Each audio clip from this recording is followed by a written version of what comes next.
कोटा की जानलेवा पाठशाला। नमस्कार, आप देख रहे हैं सवाल आपका, मैं हूं कायनात अंसारी। कोचिंग सेंटर्स की नगरी राजस्थान का कोटा इस वक्त सुर्खियों में है। वजह है कोचिंग छात्रों के बढ़ते सुसाइड केस। 27 अगस्त रविवार को 6 घंटे के अंदर 2 कोचिंग छात्रों ने आत्महत्या कर ली। इन मामलों के सामने आने के बाद शासन प्रशासन सख्ते में आ गया।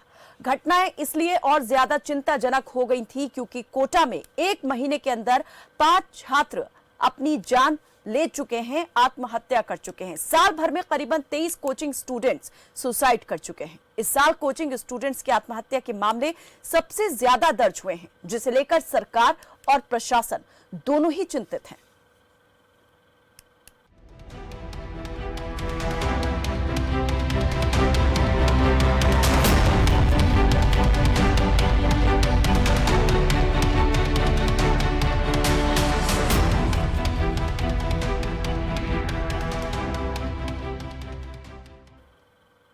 दिन रविवार तारीख 27 अगस्त कोचिंग हब के नाम से मशहूर कोटा में 2 और छात्रों ने फांसी के फंदे पर झूलकर अपनी जान दे दी, तो दूसरे ने बिल्डिंग से कूदकर आत्महत्या की। दोनों ही स्टूडेंट्स यहां मेडिकल एंट्रेंस एग्जाम की तैयारी कर रहे थे। आत्महत्या करने वाले छात्रों में एक महाराष्ट्र का निवासी था, 16 वर्षीय छात्र था। पुलिस अधिकारी की माने तो कोचिंग में टेस्ट देने के बाद छात्र ने कोचिंग संस्थान में ही अपनी जीवन लीला को समाप्त किया। पहली घटना के करीबन 6 घंटे बाद ही बिहार निवासी एक 18 साल के स्टूडेंट ने भी आत्महत्या कर ली। जांच अधिकारी की माने तो मृतक अपनी बहन और चचेरे भाई के साथ किराए के अपार्टमेंट में रहता था। शुरुआती जांच में सामने आया है कि मृतक छात्र के कोचिंग संस्थान के टेस्ट में लगातार कम नंबर आ रहे थे। 700 में से वो सिर्फ 250 नंबर तक ही अचीव कर पा रहा था। इसे लेकर वो परेशान था। माना जा रहा है कि इसी के चलते उसने फंदा लगाया। पिछले 1 महीने में 5 कोचिंग छात्र आत्महत्या कर चुके हैं। बढ़ते आत्महत्या के मामलों को रोकने के लिए राज्य सरकार प्रयास कर रही है और इसी महीने की शुरुआत में राज्य के मुख्यमंत्री अशोक गहलोत ने भी कोचिंग संस्थानों के संचालकों के साथ मीटिंग की थी और उनसे बेहतर माहौल बनाने की अपील की थी, जिससे स्टूडेंट्स पर मानसिक दबाव ना बढ़े और वो आत्महत्या को मजबूर ना हो। मुख्यमंत्री अशोक गहलोत ने चिंता जताते हुए कहा था कि कोचिंग सिस्टम में सुधार लाने की जरूरत है। वो बच्चों को मरते हुए नहीं देख सकते। कोटा कलेक्टर ओपी बुनकर ने 12 अगस्त को गाइडलाइन जारी कर कोचिंग संचालकों को सख्त हिदायत दी थी कि संडे के दिन कोई टेस्ट ना करवाया जाए। इसके बावजूद टेस्ट को लेकर रविवार के दिन ही 2 छात्रों की आत्महत्या के मामले सामने आए। तो क्या कोचिंग संचालकों ने सरकार और प्रशासन की हिदायत को गंभीरता से नहीं लिया था? घटना के बाद एक बार फिर प्रशासन ने सख्ती दिखाई। कलेक्टर ओपी बुनकर ने रविवार रात को आदेश जारी किए, जिनके अनुसार अब कोई भी कोचिंग संस्थान 2 महीने तक बच्चों के कोचिंग टेस्ट नहीं लेगा। कोचिंग नगरी क्यों बनती जा रही है सुसाइड फैक्ट्री? कौन है वो जिम्मेदार जिन्होंने खोला है मौत का द्वार? युवा में बढ़ते तनाव और भविष्य की चिंताओं को कम करने का क्या है उपाय? इन सभी सवालों पर करेंगे चर्चा, लेकिन सबसे पहले डालते हैं जरूरी सवालों पर नजर। कोचिंग नगरी कोटा क्यों बन रही सुसाइड फैक्ट्री? छात्रों के लिए क्या परीक्षा का प्रेशर बना जानलेवा? कम नंबरों की टेंशन या क्या है कोई दूसरा रीजन? कोचिंग का बाजार क्या मौत के लिए जिम्मेदार? कोचिंग नगरी कोटा क्यों बन रही है सुसाइड फैक्ट्री? बीते 1 साल की अगर बात करें तो करीबन 23 मौतें हो चुकी है। 23 भावी मेडिकल के छात्र, भावी डॉक्टर जो है अपनी जीवन लीला को समाप्त कर चुके हैं। तो आखिर ऐसा क्यों हो रहा है? लगातार मौत के मामले क्यों बढ़ते जा रहे हैं?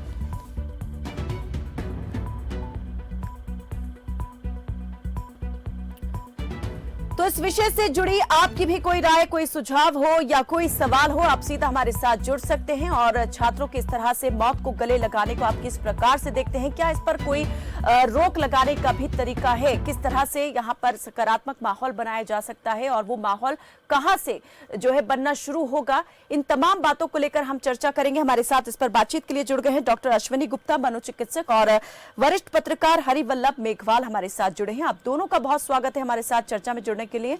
और दर्शकों को भी बता दें हमारे साथ वो इस कार्यक्रम में जुड़ सकते हैं। नंबर लगातार टीवी स्क्रीन पर आपको दिखाए जाएंगे, जिन पर कॉल करके आप हर रोज की भांति हमारे साथ कार्यक्रम से जुड़ सकते हैं। सबसे पहले मैं यहाँ पर जो वरिष्ठ पत्रकार हरिवल्लभ मेघवाल हैं, सर आपसे सवाल करना चाहूंगी। चर्चा की शुरुआत में आपसे करती हूँ कि ये जो लगातार आप देख रहे हैं आत्महत्या के मामले बढ़ते जा रहे हैं कोचिंग स्टूडेंट्स के, इसके पीछे आप सबसे बड़ी वजह क्या मानते हैं? क्योंकि इस साल सबसे ज्यादा मौत का आंकड़ा दर्ज हुआ है, लेकिन बीते सालों में भी ये सिलसिला जो है वो देखने के लिए सामने आया है।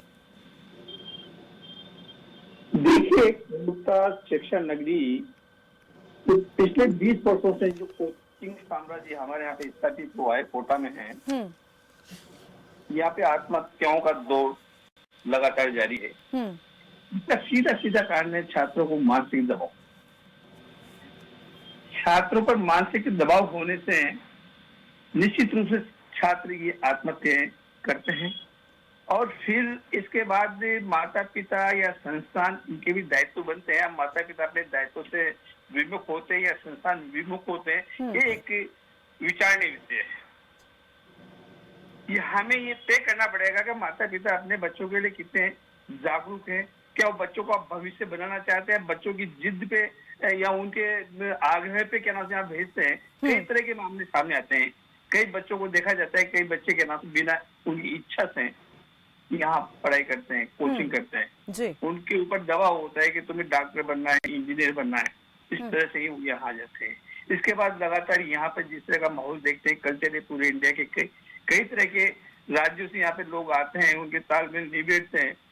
उनमें क्या नाम से उनके जब हर रविवार पे जहाँ पे बच्चों को एक राहत, मानसिक रूप से एक राहत मिलनी चाहिए, वो राहत नहीं मिलकर हर रविवार को उनके टेस्ट लिए जाते हैं। इससे उनका मानसिक दबाव इतना बढ़ जाता है कि बच्चा कोई भी उसको रास्ता नजर नहीं आता है, तो वो आत्महत्या कर लेता है, कई तरह के गलत कदम उठा लेता है, कई बार इंप्लीमेंट करता है, कई बार झूठ बोल लेता है, चोरियां होती, कई काम होते हैं। तो आप मानते हैं कि ये जो एक कोचिंग नगरी है, कोचिंग का बाजार यहाँ पर खुल गया है एक प्रकार से, और ये बाजार जो है वही अब जानलेवा साबित हो रहा है छात्रों के लिए? बिल्कुल, शिक्षा का बाजार हो गया ये बड़ा बाजार। और देखिए, आपने को ये देखना पड़ेगा कि यहाँ पे शासन प्रशासन ये सब लोग के नाम से इसमें इन्वॉल्व है। हर इसमें जिम्मेदार शासन भी है, प्रशासन भी है। ये लोग इन चीजों को क्यों इग्नोर करते हैं? लगातार ये मामला, मैं आपको पहले भी बताता हूँ, पिछले 20 वर्षों से सारी चीजें देखने को मिल रही है। हमारे कल्चर बिल्कुल, हमारी जो यहाँ की संस्कृति बिल्कुल विकसित हो चुकी है। हम ये दावा नहीं कर सकते कि हमारी राजस्थानी संस्कृति अभी जीवित है। कई बार ऐसे मामले देखे जाते हैं। सर, आपने यहाँ पर 2-3 बातें कही, थोड़ा सा मैं चाहूंगी उस पर और आप विस्तार पूर्वक बताएं। आपने कहा कि इसके लिए शासन प्रशासन दोनों ही जिम्मेदार हैं, और अब हम नहीं कह सकते कि राजस्थान की जो संस्कृति है वो अब बची है, उससे अलग हटकर ही यहाँ पर कुछ व्यवहार हो रहा है। तो ऐसा आपने क्या देखा, क्यों इस तरह से आप मानते हैं कि अब जो राजस्थान की संस्कृति थी वो अब नहीं है, और शासन प्रशासन इन बढ़ते मामलों के लिए जिम्मेदार है? मैं आपको बता देना चाहता हूँ कि आप ये देखिए, यहाँ पे जब कई राज्यों के जो बच्चे आते हैं, वो राज्यों के बच्चे हैं, जब अपने पेरेंट्स से, माता पिता से दूर रहते हैं, तो वो कई तरह से अपने आप को फ्रीडम मांगते हैं। फ्रीडम मांगने के बाद कई सारे ऐसे बच्चे भी आ जाते हैं जिनको जबरदस्ती बिठाया जाता है, जबरदस्त उनको कोचिंग करने के लिए भेजा जाता है, जिनकी कई लतें होते हैं। देखिए, हम यहाँ देखते हैं, काफी निकटता से देखते हैं, यहाँ पे कई बच्चे, हालांकि ये एक ऐसा सेंसिटिव पॉइंट है जिसको नहीं कहना चाहता हूँ, लेकिन कई बच्चे बियर, स्मोकिंग वगैरह ये सब देखने को हमारे कोटा के बाजारों में मिलता है। इस पर निगरानी किसको रखनी है? माँ बाप को, या संस्थाओं को, या फिर सरकार को? चौथा कौन आएगा निगरानी रखने?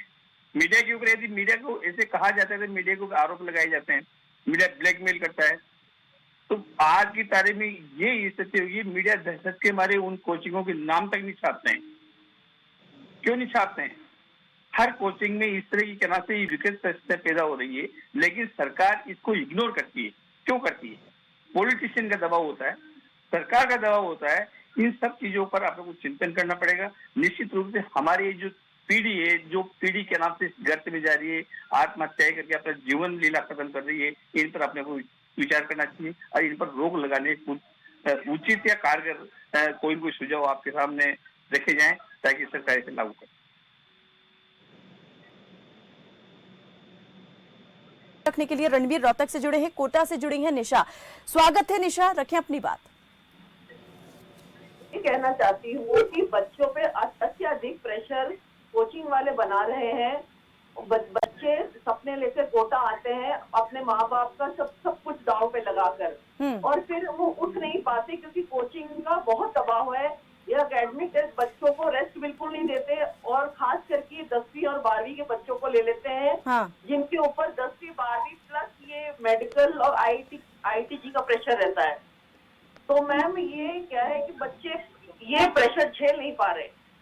निशा जी, क्या आप मानती हैं कि सिर्फ और सिर्फ कोचिंग सेंटर्स का ही ये प्रेशर है? जैसे अभी आपने खुद अपनी बात की शुरुआत में कहा कि फैमिलीज का सब कुछ दांव पर लगाकर बच्चे पढ़ने के लिए आते हैं, तो कहीं ना कहीं ये बात भी उनके दिमाग में रहती होगी कि कितना कुछ फैमिली ने उनके लिए किया है और अब उनको उनकी उम्मीदों पर खरा उतरना है, तो कहीं ना कहीं ये उम्मीदों का, अपेक्षाओं का जो बोझ है वो भी उनके मन को भारी करता है, ये भी कहीं ना कहीं दबाव बनाता है उनके मानसिक पटल पर।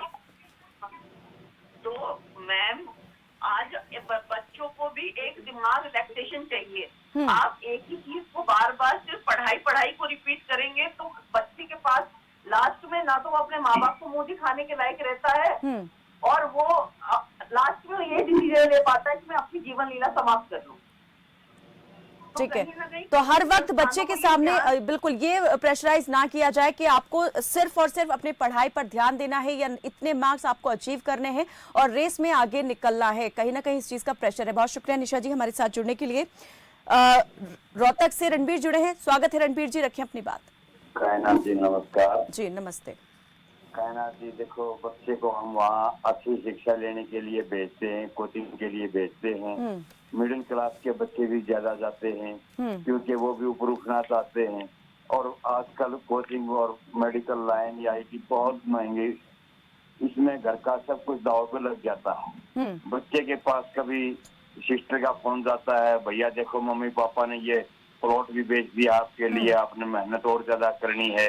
कभी उसकी मम्मी का फोन जाता है तो बच्चा बड़ा प्रेशर में, डिप्रेशन में आ जाता है।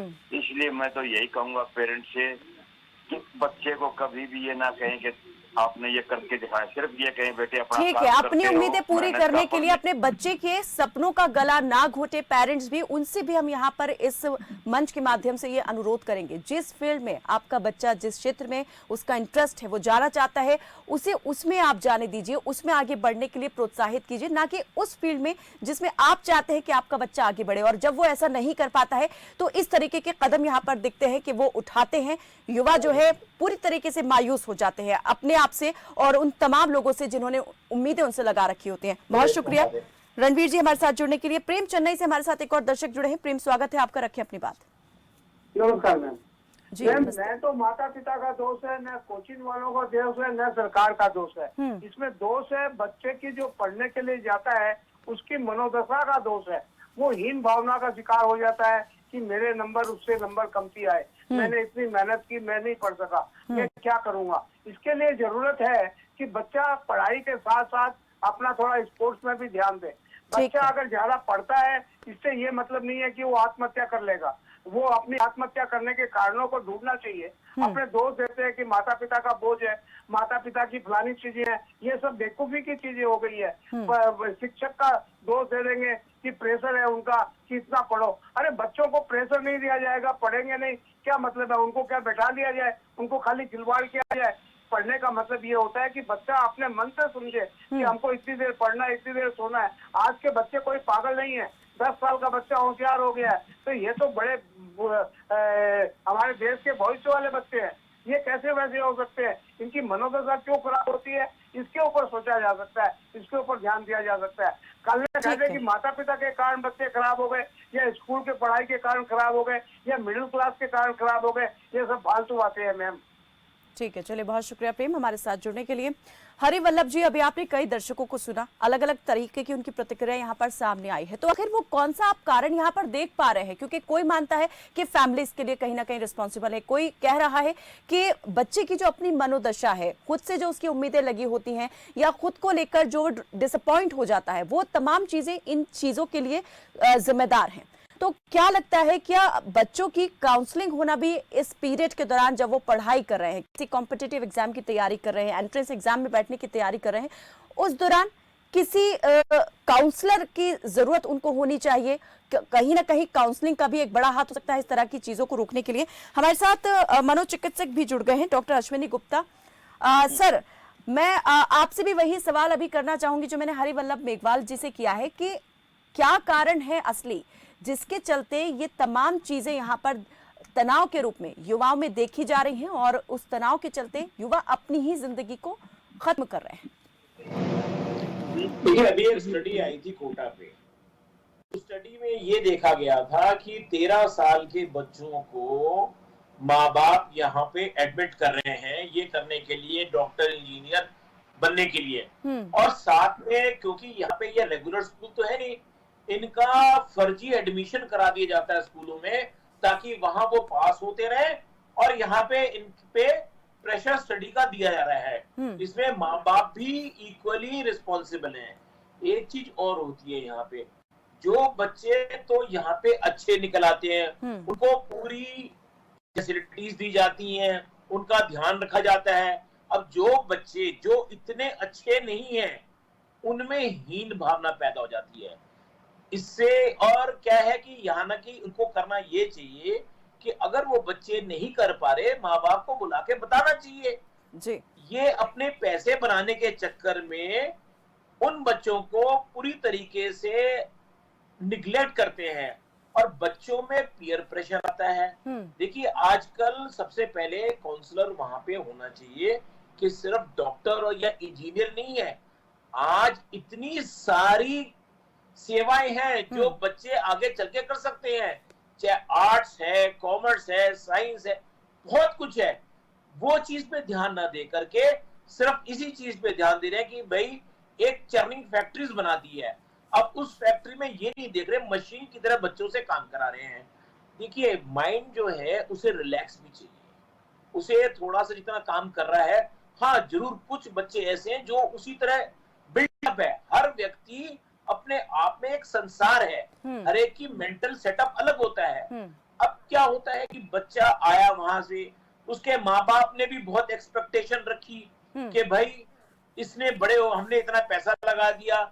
बच्चा जब नहीं कर पाता तो वो क्या सोचता है कि भाई मेरे को अब इस रास्ता कि मैं जब रहूंगा ही नहीं तो मेरे माँ बाप को छुटकारा मिल जाएगा और उनको मेरे से कोई दुख भी नहीं मिलेगा, मैं पूरा टंटा ही काट। लेकिन डॉक्टर अश्विनी, ये भी होता है कहीं ना कहीं पेरेंट्स ये सोचते हैं कि वही अपने बच्चे का भला सोच सकते हैं, बच्चे में उतनी कैपेबिलिटी नहीं है कि वो अपने बारे में क्या सही है क्या गलत है इसका फैसला कर पाए, इसलिए वो अपनी तरफ से जो फैसला लिया होता है वो सिर्फ उसे सुना देते हैं बिना ये सोचे समझे कि उनके बच्चे को वो चीज पसंद है या नहीं, क्योंकि अभी तक जो है उसके जीवन के तमाम फैसले पेरेंट्स ही लेते आए हैं।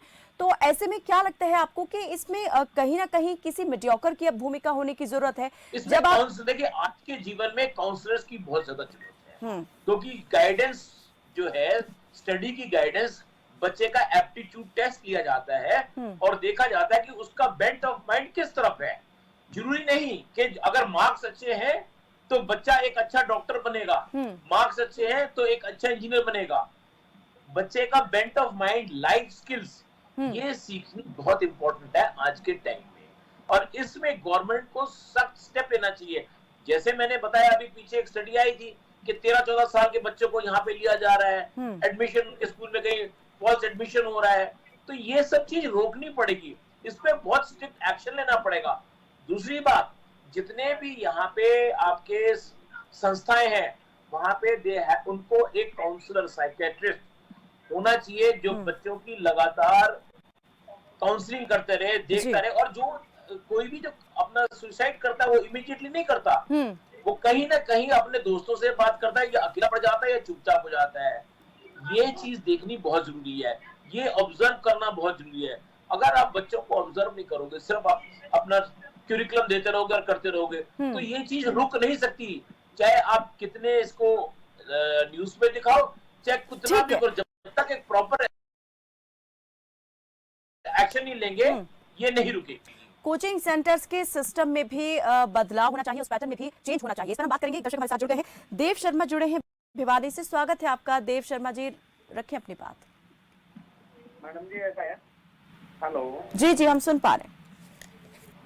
कोई भी बच्चा है ना, अगर पढ़ने के लिए कोचिंग के लिए कहीं भी जाता है, चित्तौड़ जाता है या और कहीं जाता है, वो जो ऐसा काम करते हैं सुसाइड वगैरह, वो सिर्फ पढ़ाई की वजह से नहीं करते हैं मैडम। पढ़ाई तो एक अलग मुद्दा है, पढ़ाई में तो जिंदगी में फेल भी होते हैं, आगे भी जिंदगी पड़ी है पढ़ने के लिए, लेकिन कुछ और भी कारण होते हैं कई लड़के गलत संगति में पड़ जाते हैं, फिर उनको धोखा मिलता है, फिर वो सुसाइड करते हैं। कई कई कई मतलब कारण होते हैं इस चीज के, अकेला पढ़ाई कारण नहीं है मैडम इस चीज का। जैसे और क्या कारण आप मानते हैं कि वो उसके मुख्य वजह बन जाते हैं? कौन से वो कारण है? पढ़ाई एक मुद्दा नहीं है, कई कई बच्चे गलत संगत में भी पड़ जाते हैं, उसकी वजह से उनको सुसाइड करना पड़ सकता है मैडम। चलिए ठीक है, बहुत शुक्रिया हमारे साथ जुड़ने के लिए देव शर्मा जी। हरिवल्लभ मेघवाल हमारे साथ बने हुए हैं। वल्लभ जी, जैसे मैंने अभी कहा कि मुख्यमंत्री ने कहा था कि कोचिंग संचालकों से कि जो सिस्टम है कोचिंग सेंटर्स का, उसमें भी उस पैटर्न में भी बदलाव होना चाहिए। जैसे आपने भी पहले कहा था कि रविवार के दिन जब आराम का दिन होता है, रिलैक्स करने का दिन होता है, उस दिन यहाँ पर जो है टेस्ट रख दिया जाता है सेंटर्स की ओर से। क्या आपको लगता है कि इस दिन आप कहीं ना कहीं सेंटर्स को इस दिन को बदल देना चाहिए टेस्ट के लिए, और जो टेस्ट की संख्या है उसमें भी कमी यहाँ पर करनी चाहिए, कटौती होनी चाहिए? अभी डॉक्टर अश्विनी जब बता रहे थे, डेफिनेटली मैं उनकी बात से सहमत हूँ। अंडर 13 या 14 बच्चा जब यहाँ पे एंटर करता है और उनके माता पिताओं को यहाँ छोड़ देते हैं, अपन ये जानते हैं कि बच्चों की इस उम्र में काउंसलर की जरूरत होती है, और माता पिता से बड़ा कोई काउंसलर नहीं होता। अपन बच्चों के लिए भी कहा करते हैं कि होनहार बिरबान के हो सीखने पास, जो बच्चे इंटेलिजेंट होते हैं, जो योग्य बच्चे होते हैं, मैं समझता हूँ कि उनको कोचिंग की आवश्यकता नहीं होती है। लेकिन फिर भी क्या है कि माँ बाप ने आजकल फैशन बना लिया है और हर माँ बाप ही चाहते हैं कि मेरा बेटा कोचिंग करे, डॉक्टर बनने के लिए कोचिंग करेगा, इंजीनियर बनने के लिए कोचिंग करेगा। इवन आजकल तो सारी जितनी सर्विसेज है, सभी सर्विसेज के लिए कोचिंग के लिए क्लास से अपने बच्चे को भेज देते हैं। ये बच्चों के ऊपर एक अननेसेसरी एक बोझ है, एक तनाव है। इससे हमारे बच्चों में जो ट्रेडिशनल जो कल्चर की, हमारी जो डिसिप्लिन होता, जो मोरल लाइफ होती है, वो मोरल लाइफ का एवोल्यूशन हो गया। बच्चों का नैतिक जीवन समाप्त हो चुका है। बच्चे माता पिता के प्रति उनकी क्या दायित्व है वो नहीं समझ पा रहे, माता पिता समझ पा रहे हैं, लेकिन आने वाली पीढ़ी में बच्चे अपने माता पिता के प्रति उनकी क्या दायित्व बनेंगे, किस तरह से उनकी माता पिता की ओबीडियंटली करना चाहिए, किसे आज्ञा माननी चाहिए, ये सब चीजें एवोल्यूट हो चुकी इस कल्चर में आके। डेफिनेटली आज की तारीख में बच्चों को यदि हम कोचिंग में रखते हैं तो पूरी जिम्मेदारी माता पिता की होनी चाहिए। माता पिता एज ए काउंसलर उनकी देखभाल करें, उन पर निगरानी रखें। ठीक है, लगातार जो बातचीत है वो होती रहनी चाहिए, और ये सामने की तरफ से एक पॉजिटिव उनकी तरफ से मैसेज जाता रहना चाहिए कि आप जो कर रहे हैं आप बेहतर करें। लेकिन अगर नहीं होता है तो कोशिश करें, उससे मायूस होने की जरूरत नहीं है। नहीं, बिल्कुल नहीं, ध्यान रखना पड़ेगा अपने बच्चों को। आज हमारा बच्चा भी कोचिंग करता है तो हम उनकी, हमें पता है कि बच्चा इतने बजे से कोचिंग जाता है, उसके बाद बच्चा आता भी होगा, रिलैक्स भी करता होगा, खाना भी खाता होगा। बच्चे को अपन ये कहते हैं, जो बच्चे अच्छे होते हैं वहां से माँ बाप से काउंसलिंग में कहना से इंटरेस्ट लेते हैं, बात करते हैं, वो खाने के टाइम में बात करते हैं, वो सोने के टाइम में बात करते हैं, वो यदि कोचिंग गए आने के बाद बात करते हैं। इवन यूं माने आप बिल्कुल स्क्रीन पे रहते हैं बच्चे माँ बाप के, तो माँ बाप भी प्लेजर होते हैं और बच्चे भी प्लेजर। ठीक है, मनोचिकित्सक डॉक्टर अश्विनी गुप्ता, आप क्या सोचते हैं कि अगर फैमिली के साथ में ये लगातार कांटेक्ट इसी तरह से बना रहे, जो कनेक्शन है वो मजबूत हो, तो इस तरीके की जो चीजें हैं वो यहाँ पर हम उन पर ब्रेक लगा सकते हैं, उनको कम कर सकते हैं? देखिए, फैमिली के साथ कांटेक्ट बहुत जरूरी है, पर अनफॉर्चुनेटली अगर आप देखेंगे फैमिली के साथ कांटेक्ट जीरो है, हार्डली 0.1% होता है। क्योंकि हो क्या रहा है, हर आदमी अपने कमाने में लगा हुआ है, और जो कई बार क्या होता है, या तो जो खुद सक्सेसफुल डॉक्टर इंजीनियर है वो चाहता है मेरा बच्चा वैसे बने, या जो डॉक्टर इंजीनियर नहीं बन सका वो अपनी इच्छाएं अपने बच्चों पे थूक देते हैं और ध्यान नहीं देते कि वो एक तरह से जुल्म कर रहे हैं बच्चों पे, और कांटेक्ट कोई नहीं रखते। आप देखिए आज के टाइम में इतना ज्यादा बढ़ गया है कि बच्चों से अगर कांटेक्ट रख रहे होते तो ये चीज होती ही नहीं। दूसरी बात कि कोचिंग जो है, किसी भी काम के लिए गाइडेंस तो बच्चे को चाहिए, क्योंकि आजकल का टाइम किस तरीके से आप पढ़ाएंगे, आप कैसे सवालों का जवाब देंगे, ये बहुत इंपॉर्टेंट है। इस दौरान में जो कोचिंग संचालक हैं, जो सेंटर्स हैं, उनकी क्या रिस्पॉन्सिबिलिटी है? जरा जल्दी से आप इस पर प्रकाश डालने के समय समाप्त करें। ये है कि उन्हें कम बच्चे लेने चाहिए। अगर आप भीड़ की तरह लोगे तो कभी भी आप सही तरीके से नहीं करोगे, आप प्रेशर दोगे हर एक को परफॉर्म करने के लिए, तो उसमें क्या होता है, अंग्रेजी में कहावत बनी है, परफॉर्म और पेरिश, मतलब या तो आपने किया या आप डूब मरो। ये कंसेप्ट लेकर के सारी संस्थाएं चल रही हैं कोचिंग की। ये चीज गवर्नमेंट को स्ट्रिक्टली बंद कर देनी चाहिए। ठीक है, तो इस पर कहीं ना कहीं गवर्नमेंट को ही कड़ा रुख अपनाना होगा, तभी कहीं ना कहीं जाकर के ये जो मौत का सिलसिला है कोचिंग सेंटर्स में छात्रों की, वो रुकेगा। बहुत बहुत शुक्रिया आप दोनों मेहमानों का हमारे साथ इस चर्चा में जुड़ने के लिए।